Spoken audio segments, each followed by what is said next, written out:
Hi hello అండి, అందరు ఎలా ఉన్నారు? నేను బాగున్నానండి. మీరు కూడా బాగుండాలని కోరుకుంటున్నానండి. ఈరోజు మన ఛానల్లో వీడియో వచ్చేసి ఏంటంటే దొండకాయ పచ్చడి ఏ విధంగా చేయాలో చూపించాలనుకుంటున్నానండి. ఈ పచ్చడి వచ్చేసి 2-3 డేస్ నిల్వ కూడా చేసుకోవచ్చండి.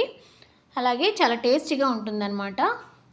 ఫస్ట్ టైం నా ఛానల్ని చూసేవాళ్ళు ఎవరైనా ఉంటే సబ్స్క్రైబ్ చేసుకోండి ఫ్రెండ్స్. అలాగే పక్కనున్న గంట సింబల్ని క్లిక్ చేశారంటే నేను ఏ వీడియో పెట్టినా కూడా మీకు నోటిఫికేషన్ వస్తుందండి.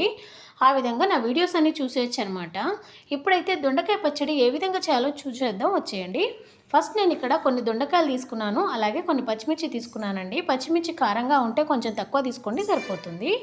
అలాగే 2 టమాటాలు, కొంచెం పల్లీలు, కొంచెం చింతపండు, 2 రెమ్మలు కరివేపాకు, 2 రెమ్మలు వెల్లుల్లి, కొంచెం జీలకర్ర తీసుకోండి.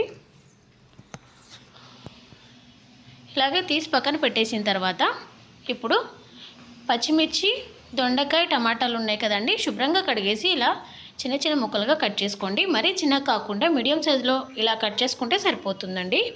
ఇప్పుడు ఒక కడాయి తీసుకొని కడాయిలో కొంచెం ఆయిల్ వేసి దొండకాయ ముక్కలు ముందుగా కట్ చేసుకున్నాం కదండి, అవి వేసేసి ఒక 2 మినిట్స్ ఫ్రై చేసుకోండి. ఇలా 2 మినిట్స్ ఫ్రై చేసుకున్న తర్వాత పచ్చిమిర్చి ముక్కలు కూడా ఉన్నాయి కదండి, అవి కూడా వేసేయండి. వేసేసి ఒక 2 మినిట్స్ ఇలా ఫ్రై అయిపోయిన తర్వాత టమాటా ముక్కలు కూడా మనం కట్ చేసాం కదా, అవి కూడా వేసేయండి ఇందులోనే.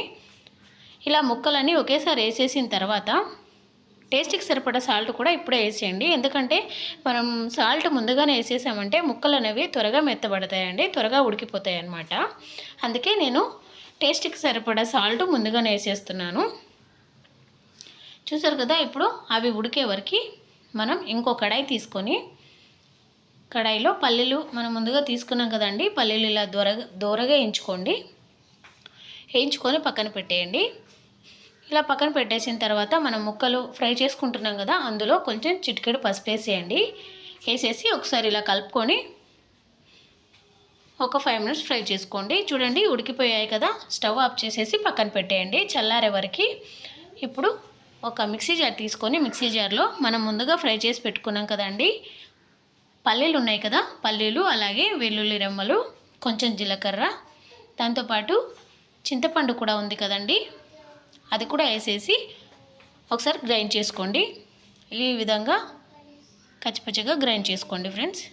ఇలా గ్రైండ్ చేసుకున్నారు కదా, ఇప్పుడు మనం ముందుగా టమాటా, పచ్చిమిర్చి, దొండకాయ ముక్కలు ఇలా ఫ్రై చేసుకున్నాం కదండి, ఇప్పుడు చల్లారిపోయి ఉంటాయి అన్నమాట.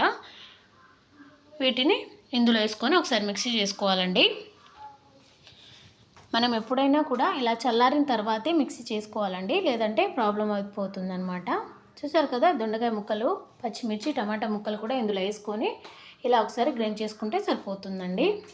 ఇక్కడ మరీ మెత్తగా కాకుండా కొంచెం కచ్చపచ్చగా గ్రైండ్ చేసుకున్నారంటే చాలా టేస్టీగా ఉంటుందన్నమాట. అది పక్కన పెట్టేసిన తర్వాత ఇప్పుడు ఒక కడాయి తీసుకొని కడాయిలో కొంచెం ఆయిల్ వేసేయండి. హీట్ అయిన తర్వాత తాలింపు గింజలు, అలాగే ఎండుమిర్చి 2 రెమ్మలు కరివేపాకు కూడా వేసేసి ఇలా ఫ్రై చేసుకోండి. కొంచెం ఇలా తాలింపు ఫ్రై అయిపోయిన తర్వాత మనం ముందుగా గ్రైండ్ చేసి పెట్టుకున్నాం కదండి దొండకాయ పచ్చడి ఉంది కదా, అది కూడా ఇందులో వేసేయండి.